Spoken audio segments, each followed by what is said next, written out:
कन्हैया लाल की जय हो। बोले खाटू नरेश की जय हो। तो आज मम्मी बेटी की जोड़ी छोटी जया किशोरी और नीमा सोनी आप सभी के लिए लेकर आए हैं। बहुत ही सुंदर भजन है, तो सुनिएगा। जिसका भी मन श्री हरि में लगता है उसका कोई भी बाल बांका नहीं कर सकता है। इसके बड़े बड़े उदाहरण हैं, जैसे मीराबाई, प्यारे नरसिंह जी, धन्ना भगत। तो सुनिएगा, बहुत ही सुंदर भजन है। जो जिसका मन भगवान में लगेगा तो उसका जो दीपक जलेगा उसको कोई बुझा नहीं पाता, और प्रभु भक्ति से ज्यादा बढ़कर कोई भी आनंद नहीं है। तो मम्मी बेटी का साथ दीजिएगा, गलतियों तो क्षमा कीजिएगा। जिसका मन तो लगेगा भगवान में, उसका दिया जलेगा तूफान में। सुनिएगा,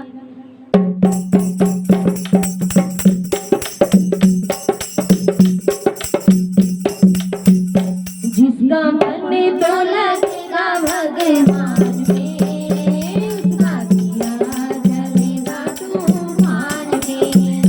जिसका मन तो लगेगा भगवान में, उसका दिया जलेगा तूफान में।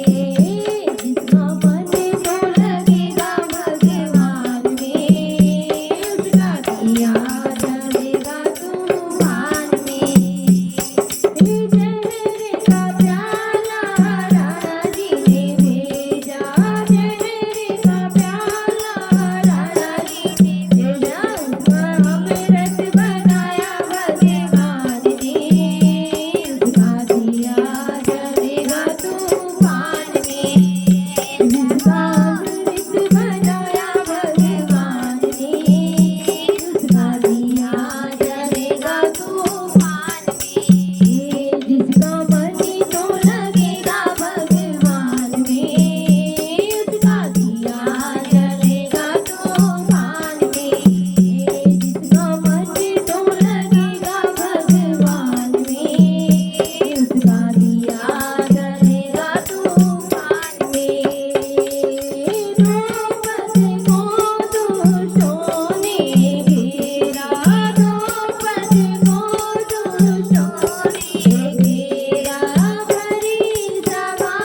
मोर मोर बंसी वाले की